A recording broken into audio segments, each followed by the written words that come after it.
மனைவி வசியம், தொழில் வசியம், தகாத உறவை பிரித்தல், தனவசிய குடுவைமை மற்றும் அனைத்து விதமான மாந்திரிக பிரச்சனைகளுக்கு உடனடி தீர்வு பெற விஷ்ணுமாய ஆன்மீக நிலையத்தை அணுகவும். தொடர்புக்கு ஸ்கிரீனில் உள்ள நம்பரை அழைக்கவும். ராசிக்கு இரண்டாவது வீடு ரிஷப ராசி.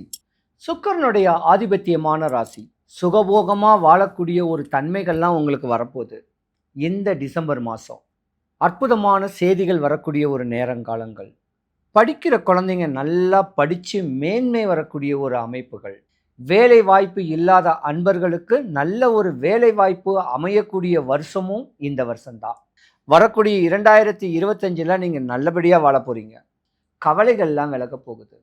தடைபற்ற சுபகாரியங்கள் எதுவாக இருந்தாலும் சரி, அது திருமணமாக இருக்கலாம், குழந்தை குட்டி இல்லாமல் இருக்கலாம், இல்லை காரு வீடு பங்களாக்கள் கெட்டக்கூடிய ஒரு தன்மைகள், தான் சொந்த பந்தத்துக்கு முன்னாடி ஒரு கம்பீரமான ஒரு வாழ்க்கை வாழக்கூடிய ஒரு நேரங்காலங்கள் எல்லாமே இந்த ரிஷபராசிக்காரங்களுக்கு உண்டு.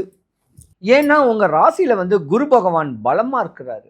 அடுத்த வருஷம் உங்கள் ராசிக்கு பக்கத்து வீடான மிதுன ராசிக்கு பெயர்ச்சி. ராசிக்கு 12வது வீட்டில் குரு பகவான் ரிஷபராசி இருக்கக்கூடிய தன்மைனால இன்னும் 1.5 வருஷத்துக்கு உங்களுக்கு யோகம்தான்.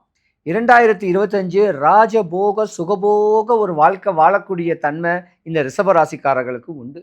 ஆனால் இந்த கடந்த ஒரு 11 மாத காலமாகவே துன்பங்கள் கஷ்டங்களில் பல அவமானங்களில் அவப்பேரில் இருந்தவங்களுக்கு நல்ல செய்தியும் வரப்போகுது. சந்தோஷமாக வாழக்கூடிய ஒரு நேரங்காலங்கள்.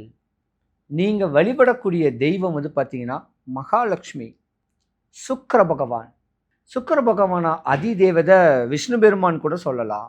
திருச்சி ஸ்ரீரங்கநாதரை வழிபட்டு வந்தீங்கனாலோ, சென்னையில் இருக்க வேண்டிய வெங்கட்நாராயணர் இருக்க வேண்டிய திருப்பதி வெங்கடேஷ பெருமாள் கோவிலை போய் வழிபட்டு வந்தாலும் உங்கள் வாழ்க்கை சிறந்து விளங்கக்கூடிய ஒரு நேரங்காலங்கள் இந்த 2024 டிசம்பர் மாதம் இருக்குது. அடுத்து வரக்கூடிய வருஷம் 2025 குரு பகவான் உங்கள் ராசியிலிருந்து பக்கத்து வீட்டுக்கு பயிற்சி ஆகிறாரு. நல்ல நிலைமைக்கு வரக்கூடிய நேரங்காலங்கள் உண்டு.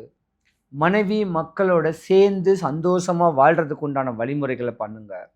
தான் குடும்பத்தோட பின்னி தான் குடும்பத்தோடைய அரவணைச்சு அன்போடு வாழ்ந்து வாங்க. கலைத்துறையில் இருக்கிறவங்களுக்கெல்லாம் பிரகாசமாக வரக்கூடிய ஒரு நேரம். அரசு சம்பந்தப்பட்ட வேலை இருக்கிறவங்களுக்கு யோகங்கள் வரக்கூடிய ஒரு நேரம்.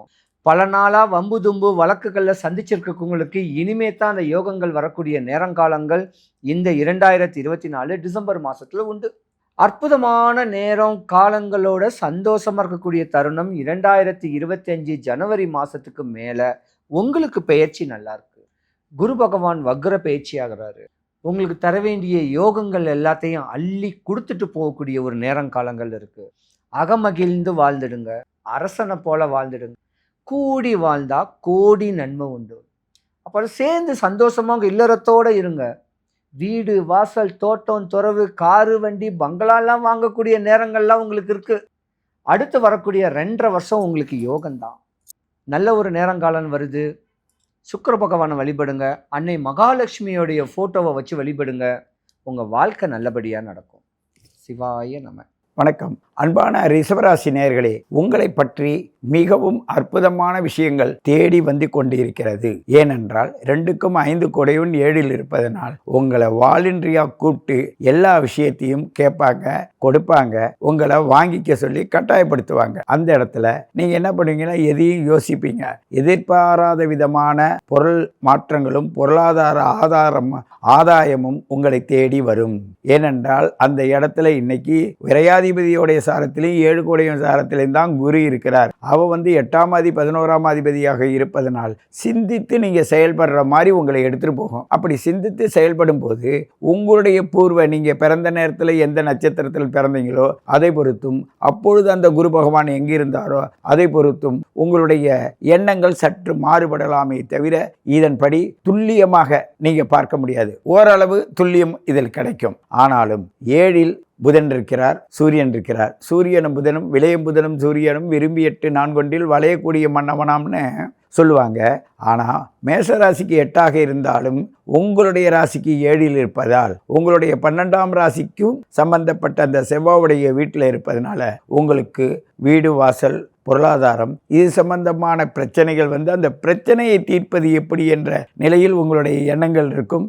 பொருளாதார வரவும் அந்த பொருளாதாரத்தின் மூலமாக பிள்ளைங்களை படிக்க வைக்கிறது, பிள்ளைங்க எஸ்கேஷன் போகிறது, இல்லை பரீட்சையை நோக்கி போகிறது, இது சம்பந்தமான எண்ணங்கள் உங்களுக்கு இருக்கும். அவர்களுக்கு புத்தகங்கள், பாட புத்தகங்கள், மற்றபடி என்ன வேணுமோ அதை முன்கூட்டியே வாங்கி கொடுக்கறது, இது மாதிரி படிப்பு சம்பந்தமான விஷயமும் பூர்வ புண்ணிய சம்பந்தமான விஷயத்தையும் நீங்கள் எதிர்பார்ப்பீங்க. அது தாராளமாக கண்டிப்பாக நல்லா நடக்கும். இந்த ரிஷபராசி நேயர்களுக்கு தான் இந்த மாதத்தின் சிறப்பு மிக அருமையாக இருக்கும். கார்த்திகை மார்கழி 2 மாதத்திலும். ஆனால் இந்த கார்த்திகை மாதத்தில் மற்றும் ஒரு தனி சிறப்பு உண்டு. நீங்கள் உங்களை நன்கு உணர்ந்து தவம், அதாவது நீங்கள் யாருக்கும் செய்யக்கூடிய உபகாரங்கள், அவர்களுக்கு செய்யக்கூடிய எந்த ஒரு காரியத்தையும் வெளியில் சொல்லாதிருக்க வேண்டும். அப்படி சொன்னால் அது பலிதமாகாது. ஏனென்றால் ஒரு கைக்கு கொடுத்தது இன்னொரு கைக்கு கொடுக்கக்கூடாதுன்னு சொல்லுவாங்கள்ல, அது போல தான் நீங்கள் இப்போ இருக்கணும். ஏன்னாட்டா ஒரு பக்கம் 12ஆம் அதிபதி செவ்வாய் இருக்கான், 7ஆம் அதிபதி கொடுக்குறவன் அணு இருக்கான், அவசாரத்தில் தான் குரு போகிறான், அந்த 2க்கும் 5க்கும் உடையவன் போய் செவ்வாயோட வீட்டில் உட்காந்துருக்கான். இது மாதிரி ஒரு ஜோதிட கணக்கின்படி பார்த்தால் ரிஷபராசி நேயர்களுக்கு பொருளாதாரம் தான். ரிஷபராசி நேயர்களுக்கு எனக்கு பொருளாதாரம் எப்படி இருக்கும், இதான் உங்களோட கேள்வியாக இருக்கும். இந்த கேள்விக்கு எப்படின்னா கண்டிப்பாக நல்லா இருக்கும், மிகவும் சிறப்பாக இருக்கும். இருந்தாலும் நிதானமாக செல்ல வேண்டும் என்பதுதான் இந்த காலத்தின் கட்டாயமாகும். நிறைய செலவு வரும், நிறைய வரவும் வரும், செலவும் வரும். நான் அடுத்த மாதத்திற்குரிய அந்த விசேஷ காலங்களும் பண்டிகை காலங்களும் ஒரு தெய்வத்தோடைய அனுகிரகம், தேவாதி தேவர்களெல்லாம் வந்து பூலோகத்தில் இறங்கக்கூடிய மாதம்தான் மார்கழி மாதம். அந்த மார்கழி மாதத்திற்கும் இந்த கார்த்திகை மாதத்திற்கும் இணையாக உங்களுடைய மனோபாவத்தை மாற்றிக்கொள்ள வேண்டும் என்பதுதான் ரிஷபராசி நேயர்களுக்காக கூறப்பட வேண்டிய விஷயம் இப்பொழுது நடந்து கொண்டிருக்கிறது. அப்படிப்பட்ட இந்த நிலையில் உங்களுடைய படிப்பு, இல்லை குழந்தைகளோட படிப்பு, இல்லை உங்கள் குலதெய்வத்தை நோக்கி போகிற பாகம், அதற்காக பயணம், அந்த பயணத்தில் சரியான முறையில் உங்களுடைய எண்ணங்களை பதிவு பண்ணுறது, இந்த சூழலில் நீங்கள் எடுத்துகிட்டு போனீங்கன்னா கண்டிப்பாக அதில் வெற்றி அடைவீர்கள். எழுத்து சம்பந்தமான விஷயங்களில் சிறப்பான முறையில் நீங்கள் நல்ல ஒரு நிலையை இருக்கீங்க. பொதுவாக யாருக்கு சாட்சி சொல்கிற வேலையை வச்சுக்காதீங்க.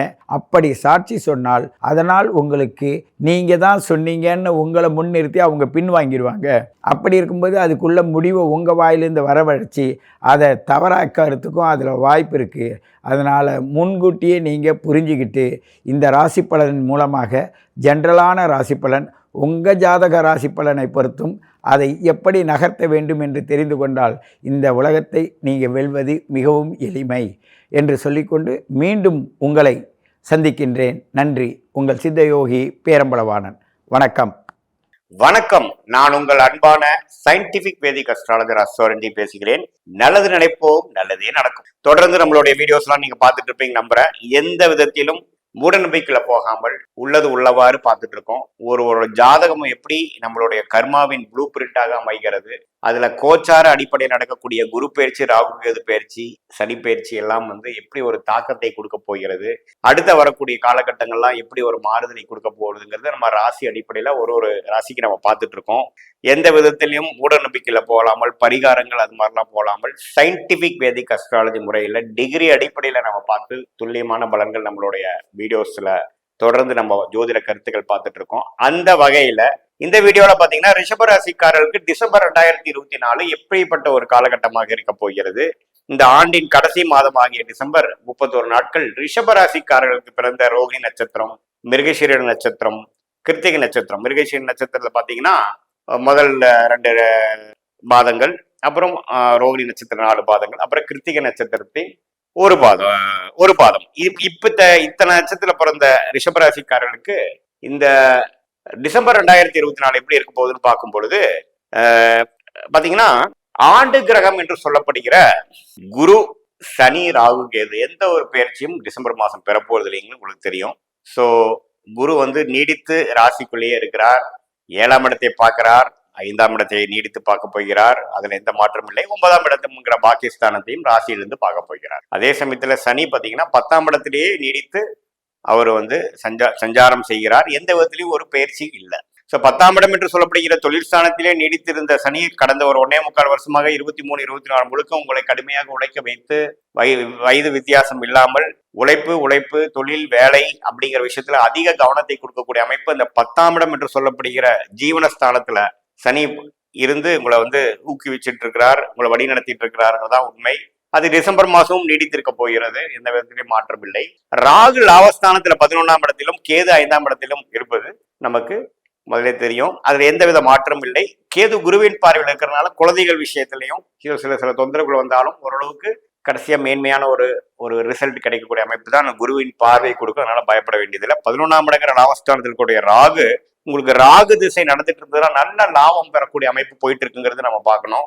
ஸோ இதுதான் ஆண்டு கிரகத்தின் அமைப்பு ரிஷபராசிக்காரர்கள் பொறுத்து. சரி, மாதவ கிரகத்தின் அமைப்பு எப்படின்னு பாத்தீங்கன்னா, ராசி அதிபதி என்று சொல்லப்படுகிற சுக்கிரன், ரிஷபராசியோட அதிபதி சுக்கிரன் பாத்தீங்கன்னா டிசம்பர் 3ஆம் தேதி இதுவரை 7ஆம் இடத்திலிருந்து ராசியை பார்த்துட்டு இருந்தவர் 8ஆம் இடம் என்று சொல்லப்படுகிற தனுசு ராசிக்கு இடம் பெறுகிறார். 29ஆம் தேதி வரைக்கும் தனுசுல இருந்து 29ஆம் தேதி டிசம்பருக்கு அப்புறம் பாத்தீங்கன்னா மகரத்துக்கு 9ஆம் வீட்டுங்கிற பாகிஸ்தானத்துக்கு போகிறார். 8ஆம் வீட்டிலேயே நீடித்து கிட்டத்தட்ட 26 நாள் இருக்கிறார்.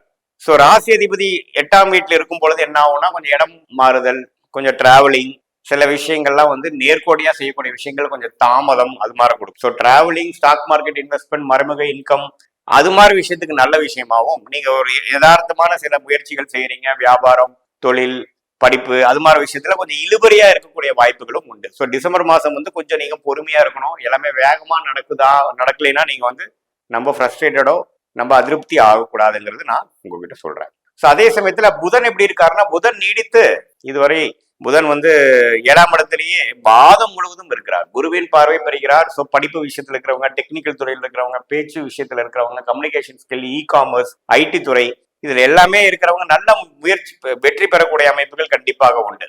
ஸோ அதுல எந்த வித மாற்றம் இல்லை. ஸோ ஓரளவுக்கு நல்ல பலன்களை தரக்கூடிய அமைப்புல தான் புதன் இருக்கார். நீடித்து 7ஆம் வீட்டிலேயே இருக்கிறது நல்ல விஷயம். சுக்கிரன் தான் குருவின் பார்வையிலிருந்து சற்று விலகிறார். ஸோ அப்படிங்கிறப்ப என்னன்னா, உங்களுக்கு நவம்பர் மாசம் சில விஷயங்கள் நடந்த ட்ரெண்ட் டிசம்பர்ல கொஞ்சம் டிஸ்டர்ப் ஆகலாம். ஸோ அதுக்காக நீங்க கொஞ்சம் அதிருப்தி ஆகாமல் கொஞ்சம் பொறுமையா இருந்து அடுத்த வரக்கூடிய ஜனவரி, பிப்ரவரி மாசங்கள்ல அது கொஞ்சம் நடந்துருங்கிற ஒரு நம்பிக்கையோட கொஞ்சம் பொறுமையா இருக்கணும்னு சொல்றேன். ஏன்னா ராசி அதிபதியோட மாற்றம் கொஞ்சம் ஒரு ஸ்டெப் கீழே ஸ்லோவா போகக்கூடிய அமைப்புகள் நமக்கு ரிஷபராசிக்காரர்களுக்கு கொடுக்கக்கூடிய வாய்ப்புகள் உண்டு. அதே சமயத்துல செவ்வாய் 3ஆம் வீட்டிலேயே இருந்து அவர் பாகிஸ்தானத்தை பார்க்கிறார். அது ஒன்றும் பெரிய தப்பு இல்லை. 3ஆம் இடத்துல செவ்வாய் எந்த வித மாற்றமும் பெறாமல் அப்படியே இருக்கிறார். அதே சமயத்துல சூரியன் பாத்தீங்கன்னா 7ஆம் இடத்துல சூரியன் டிசம்பர் 16ஆம் தேதி 8ஆம் இடத்துக்கு வரார். ஸோ இது எல்லாமே பாத்தீங்கன்னா கொஞ்சம் மறைமுகமான சில விஷயங்கள், மறைமுக இன்கம், இன்வெஸ்ட்மெண்ட், இன்சூரன்ஸ், கொஞ்சம் டிராவல் பண்றது, ஸ்டாக் மார்க்கெட்ல சில இன்வெஸ்ட்மெண்ட் பண்றது, மியூச்சுவல் ஃபண்ட்ஸ் பண்றது, அது மாதிரி சில விஷயத்தை சூரியனும் சுக்கிரனும் கொடுக்கக்கூடிய அமைப்பு இருக்கு. நம்மளால நீங்க அது மாதிரி ஒரு சுப விரயம், சுப இன்வெஸ்ட்மெண்ட் பண்ணலாம்னு நினைச்சிட்டு இருந்தவங்களுக்கோ, கொஞ்சம் டிராவல் பண்ணிட்டு வரலாம்னு நினைச்சிட்டு இருந்தவங்களுக்கு எல்லாமே டிசம்பர் மாசம் ஒரு அற்புதமான வாய்ப்பு உங்களுக்கு கொடுக்குது. அதை நீங்க பயன்படுத்திக்கலாம். ஸோ இதுதான் ஓரளவுக்கு கிரகத்தின் அமைப்புகள் ரிஷபராசிக்காரர்களுக்கு ஆண்டு கிரகமா இருந்தாலும் சரி, மாத கிரகமா இருந்தாலும் இத்தகைய விஷயத்தை கொடுக்குதுங்க.